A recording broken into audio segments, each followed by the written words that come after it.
Welcome back, y'all, to part 2 of our current problem of our society being built upon destructive nature of the industrial and the nuclear energy systems. And you guys, this destruction manifests within our own realities in extremely measurable ways. So we're going to discuss finite depletion within our current rates. We have oil reserves, give or take, might last around half a century.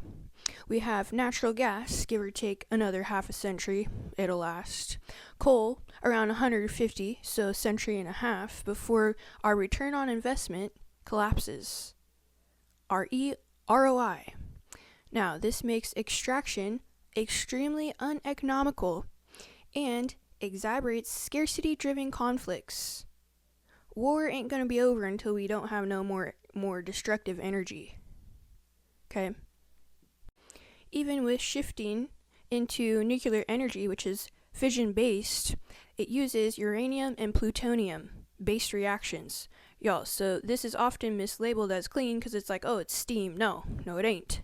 Due to, they like to mislabel it as clean due to its low greenhouse gas emissions, but it reveals a much deeper layer of destruction as well. While it avoids direct CO2 output during operation, nuclear power essentially operates, you guys, by forcibly splitting an atom nuclei, releasing ionizing radiation, and creating unstable isotopes. This instability creates instability within our society of you and me. This is a violent symmetry breaking at the subatomic level. Destructive energy. When you extract destructive energy, you create destructive problems. Society. World.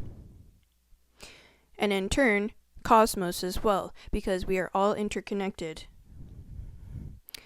Now, so when they split apart the symmetry at the subatomic level, they introduce matter that is anti-ethical to the biological coherence, creating what? Discoherence. Right. So when our energy is out of coherence, so is everything else, because everything is energy. And so when we are fueling our own selves with discoherence, we are fueling ourselves with destruction, chaos, disorder. Internally, externally. Doesn't matter where you turn, where you look, diagonal left, diagonal right. It's all chaos. So we're going to actually discuss some of these key destructive elements, starting with the radioactive waste and long-term toxicity.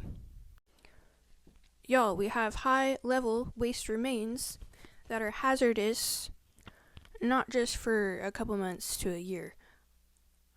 I'm talking centuries on centuries. From 100,000 up to 1,000,000 years, we have hazardous waste.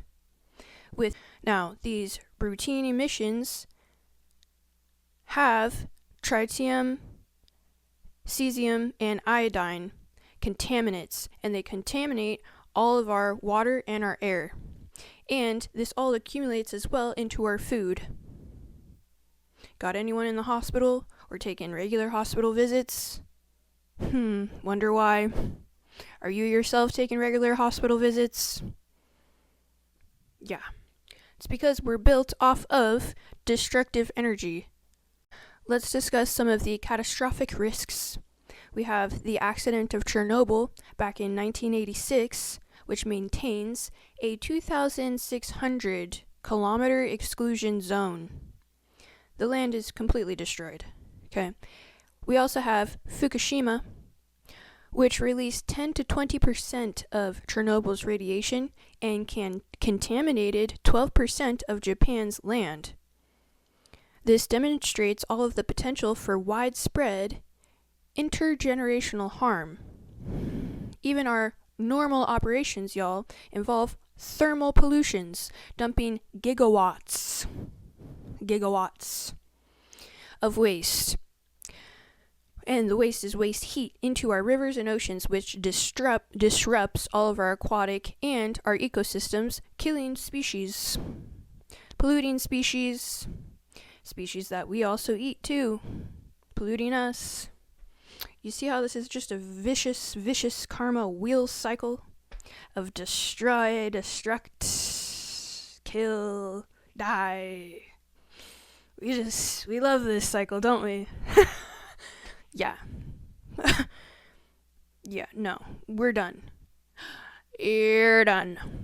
Fossil fuels, you're done. Nuclear energy, you're done.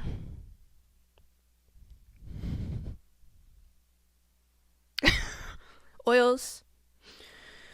Okay. Yeah, guys, you're done. We're done. We're done with this. We are done with this. Okay?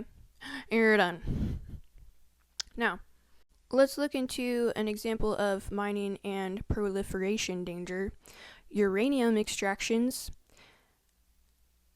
has sterilized vast areas, such as the Navajo Nation lands, in our U.S. soil here, with radioactive tailing that persists indefinitely. You heard that accurately. Indefinitely. Every reactor possesses a sabotage or proliferation risk, essentially serving as a pre-deployed radiological weapon. So, once again, we are met with destruction equals what? More destruction.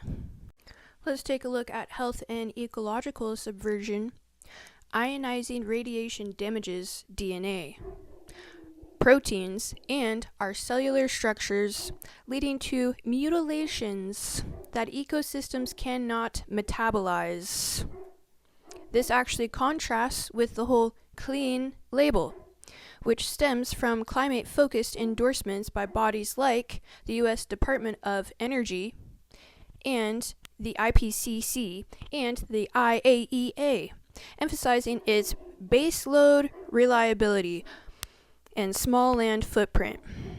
Critics, including Greenpeace, call it greenwashing as it diverts from safer energy and ignores all of the radiological baggage that it comes with. In the next video, we're going to discuss how all of this impacts us individually from the health aspect.